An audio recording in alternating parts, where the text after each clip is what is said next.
지난해 말 포천의 한 농가 비닐하우스 숙소에서 외국인 근로자가 사망한 사건이 있었는데요. 경기도가 도내 농어촌에 있는 외국인 근로자 숙소를 조사한 결과 전체 40% 정도가 비닐하우스 숙소인 것으로 나타났습니다. 농어촌 지역 외국인 숙소 문제, 먼저 박일국 기자가 전해드립니다. 경기도가 농어촌 외국인 숙소 실태를 전수조사한 결과 49%가량이 논밭 등 비거주 지역에 만든 임시시설인 것으로 나타났습니다.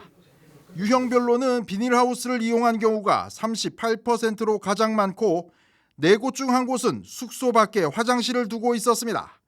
샤워시설이 숙소 밖에 있는 경우도 11%로 나타났습니다.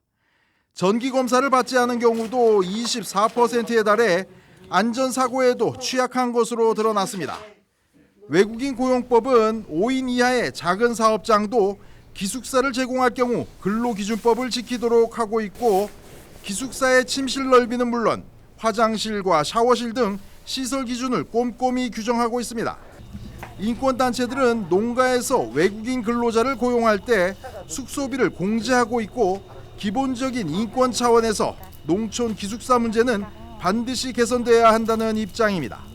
공짜로 제공해 주는 경우가 아닙니다. 대부분은 약 20만 원 정도에 되는 숙소비가 급여에서 공제당하고 있는 거고, 그러니 더더욱 합법적인 그리고 안전한 그런 건물을 제공해야 되는 거 아닌가, 기숙사를 제공해야 되는 거 아닌가라는 문제 제기를 하고 있는 거죠.